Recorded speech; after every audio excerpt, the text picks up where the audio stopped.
Techno Camon 20 premier লোকজনদের জন্য। তো এই প্রিমিয়ার লোকজনদের জন্য যে প্রিমিয়াম ফোনটা, তো সেই ফোনটার আজকে প্রিমিয়াম একটি রিভিউ হবে। তো চলুন দেখে নেওয়া যাক যে এই প্রিমিয়াম রিভিউতে কি কি থাকছে, এই ফোনটা কেমন হবে এবং কি থাকছে প্রাইস, এবং কবেই বা বাংলাদেশ মার্কেটে আসবে, এবং এই ফোনটা কি আপনার নেওয়া ঠিক হবে। তো অবশ্যই আপনার সকল প্রশ্নের সমাধান দেবো আজকে ভিডিওটাতে। তো স্কিপ না করে সম্পূর্ণ ভিডিওটা দেখবেন, এবং যে যেখানে আছেন আশা করি সবাই অনেক ভালো আছেন। তো সবাই ভালোভাবে লাইক দিয়ে চলুন ভিডিওতে ঝাঁপিয়ে পড়ি। তো এই ফোনটার ডিটেলস রিভিউতে আমি আপনাদের বলবো, এর ডিটেলসে থাকছে আপনার এখানে এর ফার্স্টে এর আপনার এই ফোনটা কবে আসবে বাংলাদেশ মার্কেটে সেইটা জানাবো। এইটা আপনার যেটা আগস্ট মাসের প্রথমের দিকে এই ফোনটা বাংলাদেশ মার্কেটে অফিসিয়ালি আসতে পারে। তো আগস্ট মাসের প্রথমে যদি এটা অফিসিয়ালি বাংলাদেশ মার্কেটে আসে, তো এই বাজার সেগমেন্টে কিন্তু মানে এই ফোনটা যে বাজার সেগমেন্টে আসবে, বাই দ্য ওয়ে বাজারটা আমি আপনাদের অবশ্যই বলবো, তো রাগ করবেন না সবাই, আগে এটা বলে নি ডেটটা। তো যে বাজার সেগমেন্টে আসবে, তো সেই বাজার সেগমেন্টে কিন্তু ওয়ান অফ দি মানে কিং স্মার্টফোন হতে পারে, কারণ এই বাজার সেগমেন্টে আদার্স ব্র্যান্ডের অনেক ভালো স্মার্টফোন আছে। তারপরে এই ফোনটা আপনি কেন নেবেন সেটাও আপনাদের জানাবো, এবং আমার পার্সোনাল ওপিনিয়নটাও জানাবো। এবং এই ফোনটা যেটা বাংলাদেশে অফিসিয়ালি প্রাইস হতে পারে 55,000 টাকার আশেপাশে। তো টেকনোর ফোন বাংলাদেশে অফিসিয়াল মার্কেটে লঞ্চ করা হবে যেটা 55,000 টাকার কাছাকাছি। তো ভাবা যায় আসলে কিন্তু মানে একটা অবিশ্বাস্য একটা বিষয়। তো চলুন না দেখে নেওয়া যাক যে টেকনো এই যে প্রিমিয়াম লোকদের জন্য কি প্রিমিয়াম ফোনটা নিয়ে আসছে। তো এইটা আপনাদের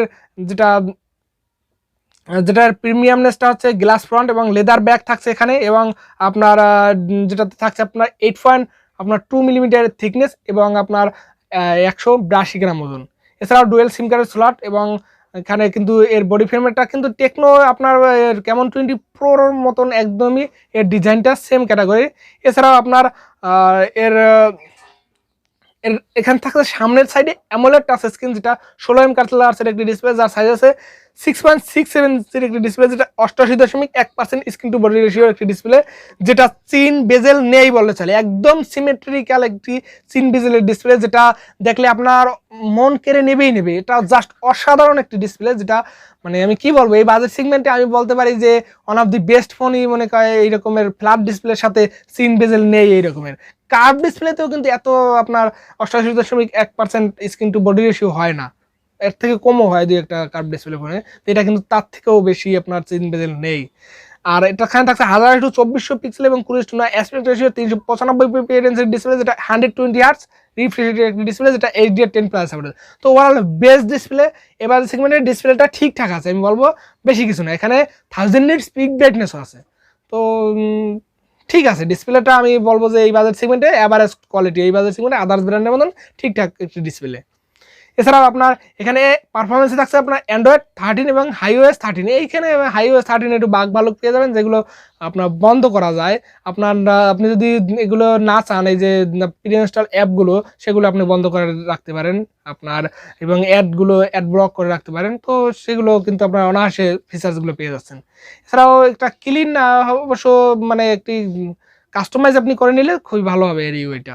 এছাড়াও আপনার এখানে চিপসেট হিসেবে থাকছে মিডিয়াটেকের ডায়মন্ডসিটি 8050 প্রসেসর, যেটা 1080 থেকে একটু বেটার ক্লক স্পিড তৈরি করা একটি প্রসেসর, যেটা ভালো প্রসেসর। আমি বাজেট সেগমেন্টে বেস্ট প্রসেসর বললে চলে। এই বাজেটে মানে বেস্ট প্রসেসর কি, বাজেটে বেস্ট প্রসেসর বললে চলে না, মানে ঠিক আছে বাজেটে এইটা মেনে নেওয়ার মতন এই প্রসেসরটা। এবং যে দাম বেড়ে গেছে বর্তমান দিনে ফোনে, তো সেই দাম অনুযায়ী কিন্তু এই প্রসেসরটা মানে একটু ওভার প্রাইস প্রসেসর, তবে ঠিক আছে আমি বলবো এখানে। এবং আপনার মালি G77 এবং MC9 এর জিপিইউ থাকছে, যেটা বেশ ভালো মানে, এবং 8512 GB ভেরিয়েন্ট। তো আমি বলবো কিন্তু 8512 GB ভেরিয়েন্ট কিন্তু এখানে কোনো ব্র্যান্ডই এই রকম ভেরিয়েন্ট দেয় না। তো সেখানে কিন্তু টেকনো আপনাকে এখান থেকে প্রোভাইড করছে, এবং 8GB ভার্চুয়াল ভার্চুয়াল বাদ দিলাম। তো 8GBর সাথে 512 GB একটি ইন্টারনাল স্টোরেজ থাকছে। এখানে ইউএফএস 3.1 এর স্টোরেজ টাইপ থাকছে, এবং নো মাইক্রো এসডি কার্ডের স্লট, দেখতে ভালো কিন্তু। তো এখানে গেমিং পারফরমেন্স আপনারা কেমন পাবেন, তো এখানে গেমিং পারফরমেন্স আপনারা ডিসেন্ট কোয়ালিটি গেমিং পারফরমেন্স পেয়ে যাবেন। পাবজি, ফ্রি ফায়ার, অ্যাশফল্ট সকল গেমগুলো আপনার অনায়াসে 60 এবং কিছু গেম আপনার 90 FPS এ রান করতে পারবেন, এবং কিছু গেম তো 30 FPS এ রান করাতে হবে। তো কিন্তু গেমিং এক্সপিরিয়েন্স কিন্তু খুবই ভালো হতে চলছে, নো ডাউট। এখানে গেমিং টুকটাক এখানে হেভি গেমিং এর সাপোর্টটা না পেলেও কিন্তু মোটামুটি ভালো গেমিং আপনারা এক্সপিরিয়েন্স এখান থেকে পেয়ে যাবেন। এছাড়াও আপনার এখানে যদি দেখেন যে এর ক্যামেরাতে মেইন হাইলাইটেড পয়েন্ট কিন্তু এর ক্যামেরাতে 50 মেগাপিক্সেলের আপনার একটি ওয়াইএস সেন্সর এবং যেটা থাকছে f1.8 অ্যাপারচারের একটি সেন্সর এবং 108 মেগাপিক্সেলের একটি আলট্রা ওয়াইড সেন্সর। ও মাই গড, 108 মেগাপিক্সেলের আলট্রা ওয়াইড সেন্সর! এখন পর্যন্ত মানে বিশ্বে কোনো ফোনই এখন পর্যন্ত 108 মেগাপিক্সেলের আলট্রা ওয়াইড সেন্সর দেয়নি। তো এখানে কিন্তু 108 মেগাপিক্সেলের আলট্রা ওয়াইড সেন্সর থাকবে এবং ওই ইউজলেস জাতীয় সেন্সর ওইটা তো থাকছেই, 2 মেগাপিক্সেলের মানে ডেপথ সেন্সর।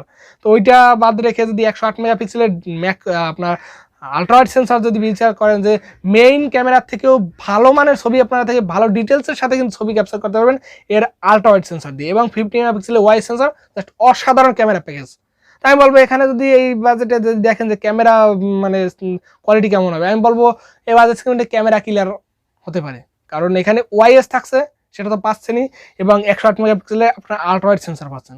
তো overall best camera package back সাইডে এবং ফ্রন্টে থাকছে 32 মেগাপিক্সেলের f2.5 অ্যাপারচারের একটি গুড ডাইনামিক রেঞ্জ ম্যানেজ করা একটি মানে সেন্সর, যেটা এই বাজার সেগমেন্টে ঠিক আছে। তো এর ক্যামেরা কোয়ালিটি কিন্তু আপনাদের বলবো যে এই বাজার সেগমেন্টে সেরা ক্যামেরা কিছু হতে পারে, কারণ এই বাজার সেগমেন্টে নাথিং ফোন 1 আছে, তারপর S21 FE আছে, তাদেরকে কিন্তু বিট করার মতন একটি ক্যামেরা আছে এখানে কিন্তু অবশ্যই রয়েছে। তো সেই নিয়ে আপনাদের পরে ভিডিওতে অবশ্যই জানাবো যে কম্প্যারিজন ভিডিও যদি আপনারা চান তাহলে আপনারা অবশ্যই কমেন্ট করে জানান যে আপনারা কি নাথিং ফোন 1 বা S21 FE সাথে কম্প্যারিজনে কি এই ভিডিওটা দেখতে চান, মানে এই ফোনটা, তো অবশ্যই জানাবেন সেটা কমেন্ট করে। এবং এর ফ্রন্ট ক্যামেরায় আপনারা 4K ভিডিও রেকর্ডিং এর সাপোর্ট পেয়ে যাবেন এবং ব্যাক ক্যামেরাতেও 4K 60 fps এর ভিডিও রেকর্ডিং এর সাপোর্ট পেয়ে যাবেন, যেটা উইথ ওয়াইএস এর সাপোর্টেড। ওয়াইএস এর সাথে কিন্তু আপনারা 4K ভিডিও রেকর্ডিং সাপোর্ট পেয়ে যাবেন এবং ক্যামেরাতে নানান ধরনের ফিচার আছে, ক্যামেরা নিয়ে আলাদা একটা ভিডিও ডেডিকেটেড ভিডিও তৈরি করা যায় আমাদের চ্যানেলে, তো আপনারা কি চান সেটা অবশ্যই জানাবেন।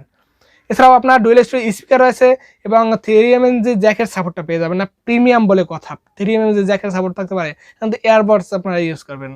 তো এখানে কানেক্টিভিটির বেলায় কিন্তু আপনার ওয়াইফাই 6 এর সাপোর্ট থাকছে, ডুয়েল ব্যান্ড হটস্পট সাপোর্ট থাকছে, ব্লুটুথ 5.2 এর সাপোর্ট থাকছে, GPS, NFC, FM radio, USB type C port, OTG support থাকছে এবং ফিঙ্গারপ্রিন্ট সেন্সর থাকছে, যেটা আন্ডার ডিসপ্লে একটা অপটিক্যাল ফিঙ্গারপ্রিন্ট সেন্সর, যেটা ফাস্ট এবং অ্যাকুরেট একটি ফিঙ্গারপ্রিন্ট সেন্সর এবং proximity sensor, gyro sensor, compass sensor, lidar sensor, সকল ধরনের সেন্সর আপনারা এখান থেকে পেয়ে যাবেন। ওভারঅল কিন্তু বেস্ট সেন্সর থাকছে এখানে।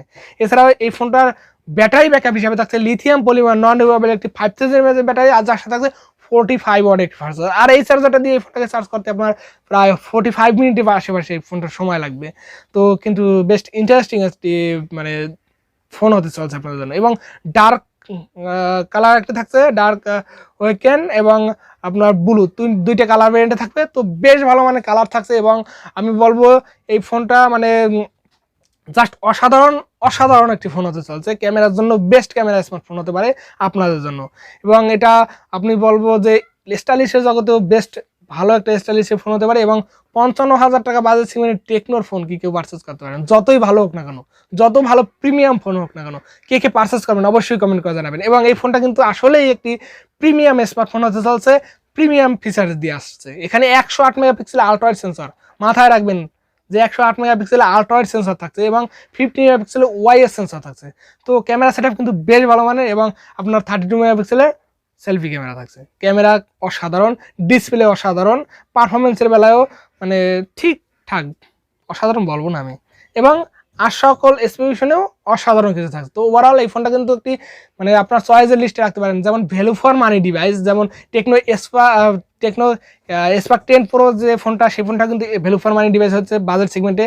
এবং আপনার টেকনো ক্যামন 20 সিরিজের ক্যামন 20 প্রো এবং ক্যামন 20 আপনার প্রো, আপনার ক্যামন 20 যেটা, সেটাও কিন্তু আপনাদের ভালো হয়েছে। এছাড়াও প্রিমিয়ারটাও কিন্তু একটি আপনার যেটা বাজেট সেগমেন্টে ভ্যালু ফর মানি ডিভাইস হবে। তো আশা করি কত টাকা প্রাইসে বাংলাদেশ মার্কেটে আপনারা পেয়ে যাবেন অবশ্যই কমেন্ট করে জানাবেন এবং নেক্সটে কোন ফোনের রিভিউ দেখতে চান এবং কি নিয়ে ভিডিও দেখতে চান সেটা অবশ্যই কমেন্ট করে জানাবেন। এছাড়া আমার যদি কোনো ভুল ত্রুটি হয় সেটা অবশ্যই কমেন্ট করে জানাবেন। তো কোথাও কোনো ভুল ত্রুটি হলে ক্ষমা সুন্দর দৃষ্টিতে দেখে ভিডিওটা উপভোগ করবেন এবং সবাই ভালো থাকবেন, সুস্থ থাকবেন। দেখা হচ্ছে নেক্সট ভিডিওতে, সবাই সাবস্ক্রাইব করে রাখবেন কিন্তু।